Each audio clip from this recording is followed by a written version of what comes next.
歡迎大家嚟到呢一個 My English Tutor Hong Kong 嘅頻道，咁我係 Miss Chiu，咁今次咧第12個 video 咧係教你哋點樣改善一個個人短答技巧啦。咁而呢一個 video 咧係主要教你哋咧係用 giving personal anecdotes， 即係利用個人軼事咧去 support 你嗰個嘅 opinion 嘅。咁今次係第12個 video 啦，仲有一個 video 咧就已經係完結我呢個嘅1分鐘短答或者係普通短答嘅技巧系列啦。咁今次係教你哋即係去用一啲古仔去答你哋嘅題目。咁究竟係點做咧？首先我哋要利用即係點樣去利用呢一個個人嘅即係咩叫軼事，即係好似啲古仔咁樣啦，去提高你嘅説話技巧。咁我哋理解一下咩叫做 personal anecdote 先。咁a personal anecdote is a short and interesting story about something that happened to you, about your experience of something。咁因為你要作答啊嘛，咁你有 give your opinion。咁我之前就教你哋咧，就要俾一啲證據啦。咁其實啲證據其實可以咧好生動咁樣利用自己嘅一啲曾經發生嘅事。咁當然可以係真，可以係假啦。咁如果係真，梗係最好啦。咁但係用一啲個人嘅事情咧，去 support 你嗰個 opinion 嘅。點解要咁做？咁其實咧係第一個啦，係可以用嚟 support your argument， 即係用啲比較真實嘅事情啦，同埋咧可以 expand your answer。咁因為你要講一個即係事情去 support 啫嘛，咁於是你會有少少好似古仔咁樣嘅。咁我會用以下啲 example 咧，係教你哋點樣可以利用個人嘅軼事咧，去增強你嗰個嘅答案嘅。咁而接住咧，我就係有3個句子啦。咁其實基本上係一啲嘅句子可以俾你哋去背咗佢啦，而係引出你嗰個嘅個人嘅故仔出嚟嘅。咁呢3個句子咧就分別係第一句 This reminds me of when 一啲嘢啦。第二個句子咧就係 I'd like to tell you a personal anecdote that illustrates this point。第3個咧就係 I actually have first-hand 或者係 personal experience of this。咁呢3句咧都可以係利用呢3句去引出一啲嘅 point， 而令到咧就可以你帶出你一個嘅古仔，而 support 翻你之前講嗰個嘅 opinion 嘅。咁我哋俾一啲實際嘅例子去睇一睇啦。咁第一個句子啦，就係呢一個啦。咁我就用咗呢一個 example 嘅題目咧，就 question 就喺呢度啦。就係話咧 ，Should parents allow their children to make mistakes？ 咁如果有人問你呢條問題咧，咁你當然咧就會俾咗你嗰個嘅 opinion 先啦，你就會話啦。I am a strong believer in parents letting their children make mistakes in life, so that children can learn important lessons for themselves.I think the most powerful lessons come from mistakes that we make。咁好啦，嗱呢一個咧就 sort of 你個 introduction， 即係俾咗你個 opinion 啦。咁其實呢個都學到嘢㗎，就唔會話 yes 你就會即係只係順應翻條題目話parents should allow the children to make mistake。咁呢個就係低分嘅同學啦。咁高分咧你可以講話，如果你係即係正面我覺得好認同嘅，你可以話 I'm a strong believer in something。OK， 咁記住 in 後邊啦，雖然隔咗個名詞啦，呢個需要都要用 gerund， 即係 in parents letting their children。OK， 因為呢個係一個 in 啦，呢個 believe in 啦，咁後邊呢一個咧係需要用 gerund 嘅。咁好啦，跟住咧你要見到 so that 咯，其實咧佢可以用 because 㗎，但係呢一個咧真係為咗可以點樣咧？為了咧可以令到點樣啊？細路仔咧係可以學到一啲好重要嘅。即係 important lesson 一啲重要嘅教訓嘅，咁而咧佢就再重新講一次咧，就係 the most powerful lessons come from mistakes that we make。咁啊呢一個咧係學到嘢咧，而係一啲 powerful lesson。咁頭先咧我就教你咧點樣可以用呢一句啦，就會話 I'd like to tell you a personal anecdote that illustrates this point。咁呢個亦都係我教你嘅一句啦，可以背咗佢，然後咧就帶出一件曾經發生過嘅故仔，你係作又好或者真都好啦，咁你就會諗起個故仔話點樣你曾經細個嗰陣時犯過一啲錯，而你父母就點樣可以有你錯咗，跟住你就覺得即係明白呢個教訓啦咁樣。咁我哋一齊睇睇。When I was at primary school, we had a spelling test every Friday. One Thursday evening, my friend invited me over to play before I had learned the spellings.My parents gently reminded me of the spelling test, but allowed me to make my own choice. Off I went to my friend's house, Needless to say, I failed the spelling test the next day. This experience really made an impression on me, and even now I remember it when somebody invites me to do something fun when I have work to do. Learning from experience is a really important part of growing up.嗱，呢一度咧，你會見到佢咧，就係講咗佢自己嘅故仔啦。咁呢個故仔就即係印證翻話咧，就係即係父母係應該要俾細路仔犯錯，而從而等佢記得嘅。咁呢一個就係話佢細路仔嗰陣時就係即係有測驗，但係佢唔讀咁樣，於是咧，但係佢父母就 allowed me to make my own choice， 即係等於係 allow the children to make mistakes。咁你留意到呢度有一句喎，呢個係一個 inversion， 一個倒裝句啦。咁亦都係加分嘅 sentence pattern， 就係倒裝句就 Off I went to my friend's house。咁呢個亦都學到一個句子就係 needless to say， 即係唔使講啦咁嘅意思啦，唔使講啦我就唔合格啦。咁啊，亦都留意一下啦，當佢講嗰陣時咧，佢嘅 tenses 因為講緊以前嘅一件事情啦，呢個 anecdote 咁當然就用過去式啦。咁啊 remind me 啊 allowed 啊。跟住 went 啦 felt 啦，跟住咧好啦嗱，留意下呢個咧用咗一個 past perfect， 因為佢係用咗一個 before， 即係喺佢學好之前就即係之前都未讀好書就已經去咗玩啦咁嘅意思。咁佢話呢個 experience really made an impression on me， 咁呢個亦都係加分嘅呢啲。OK， 呢啲留意一下呢啲，如果想非常高分嘅同學咧，可以嘗試記一記呢啲啦，即係唔使講啦，或者係用一啲 phrases 啦 ，made an impression on somebody。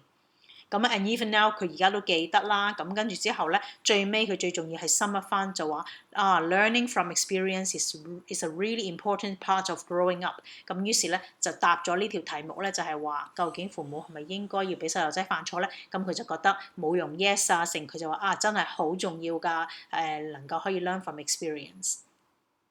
好啦，到第二句啦喎，第二句咧就係呢一句啦。This reminds me of when， 呢一個係第二句，我教你哋記㗎啦。咁而題目咧，我就係俾咗一條skateboard 嘅題目，就係 What's your opinion of people who skateboard in the streets？ 咁啊，即係問你覺得啲人應唔應該喺街度skateboarding 啦？咁跟住之後咧，佢就亦都冇話 yes 啊嗰啲咁樣，佢話 In general, I think people should be free to do whatever they like on the streets.As long as it doesn't offend or hurt anybody else. However, sometimes skateboarders can be a nuisance to passers-by. 咁呢一個咧，我打星嗰啲就我覺得係講得幾好嘅句子啦。咁啊，佢話一般嚟講咧，就係我覺得就係人係即係中意做乜都嘛，即係有 freedom 嘅。但係 as long as 即係只要咧係佢唔冒犯人哋啦，唔侵犯人哋嘅自由啦咁樣。咁但係咧，佢就話咧有啲 skateboarders 係一啲 nuisance， 即係意思咧係即係製造一個麻煩俾啲 passers-by 俾啲途人啦。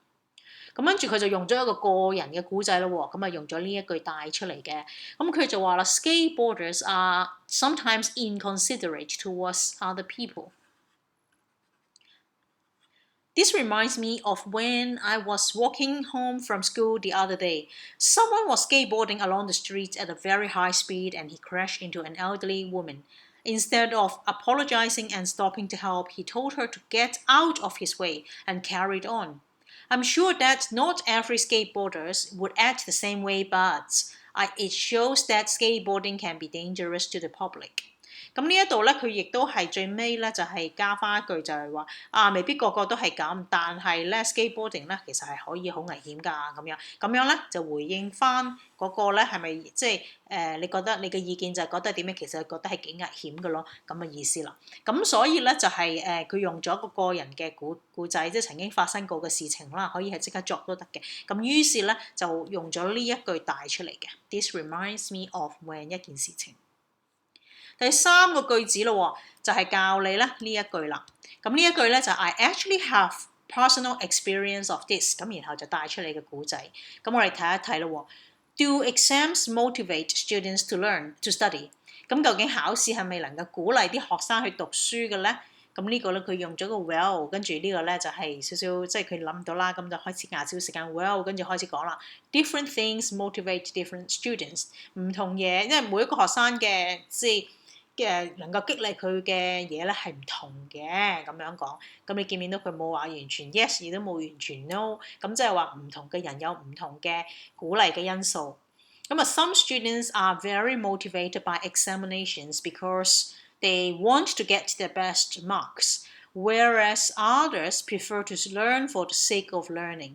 嗱呢一度咧，其實我覺得呢個咧呢一段嘢咧都好值得學嘅。點解咧？就係因為佢咧冇即係嗱條題目問你係咪即係考試就係好即係鼓勵到咧學生讀書啦。咁佢冇一刀切嘅，因為咧其實有啲答案唔係一定係即係唔係黑就一定係白咁樣啦。其實有啲嘢係中間嘅，咁所以佢就如果係中間，佢就唔同嘅即係唔同嘅情況就有唔同嘅結果啊，或者其實就算之前嗰個都可以係用到類似嘅，因為 skateboarding 係咪危險咧，就視乎嗰個啲人係咪小心啦，或者係咪一個好嘅區域啦之類嘅。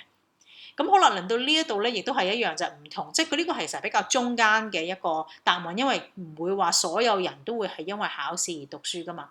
咁佢就用咗呢個比較中性嘅答案去答啦。咁 whereas 咧就係佢用咗啦，就係有啲學生啦就係咁嘅，而有啲學生就用咗 whereas 咧去平衡翻就話，但係有啲咧就未必係咁樣嘅。For the sake of learning，for the sake of 咧即係為了咁嘅意思。就係咧prefer to learn for the sake of learning， 即係佢係有啲人咧係寧願咧係即係唔係為咗考試而讀書，係為咗學嘢而讀書咁嘅意思。咁好啦，呢一度啦，佢個 personal anecdote 啦就係話 ，some teenagers love to learn and find that examinations are a distraction from true learning。咁跟住係佢自己嘅呢個係佢嘅 stance， 基本就係話。就有啲 teenagers 係中意咧係 exam 反而係覺得唔好嘅，即係讀書係為咗唔係考試係為咗讀書係為咗考試。咁佢就話 I actually have personal experience of this。咁用咗個 biology lesson 啦 ，biology class。佢 in our biology class this year, I was really fascinated by genetics and genetic codes. I asked my teacher lots of questions about this, but she told me not to think about it because it isn't in our exam. I think it's a real shame that I was discouraged from following my academic interests because the subject wasn't part of the examination。咁呢一個咧就講咗佢個人經歷啦，即係佢對於一啲非考試或者係非即係唔係先生教緊嘅嘢，佢問老師條問題，但係老師就即係覺得呢個唔係考試嘅嘢，咁於是咧就覺得就 discourage 咗佢，咁佢覺得咧，所以咧佢唔認為考試咧係一個 motivation， 反而係一個 distraction from true learning 嘅一樣嘢係一個 obstacle 咁嘅意思咯。好啦，睇完嗰3個句子喺實際嘅例子，就實際嘅答案裏邊點用啦？咁好多同學都會有個問題就問 exactly 幾時用咧？咁我哋睇一睇啦。咁就係話 you should tell a personal anecdote when you are making a point or an argument。即係換言之，當你講完你嘅 opinion、你個 point 之後咧，你就可以加一個 experience 去 support 佢。俾個例子啦 ，if you are discussing teenagers' role models, you might briefly tell a story about a friend of yours who became dangerously obsessed with a celebrity to support your argument that sometimes celebrity obsession is unhealthy。咁呢一個咧係可以你哋即係練習嗰陣時嘗試下用嘅，就係講咗自己嘅一個 point， 然後就用一個朋友或者自己嘅一個生活嘅經歷去 support 翻咁嘅情況。咁你話係咪咧？咁跟住再最尾結論嗰陣時就加多一句就係話因為咁樣咧，我所以認為咧就係唔好噶啦，或者係點樣啦。咁所以 conclusion 啦，記住啦 ，telling a short story about yourself is a good way to support your arguments, and use introductory phrases to tell the listeners that you are going to tell。咁好啦，呢一度啦就1 minute response 呢個 tips 咧就會喺呢一個link 裏邊咧會揾到啦嗰啲例子。記住 subscribe 同埋 like 啦。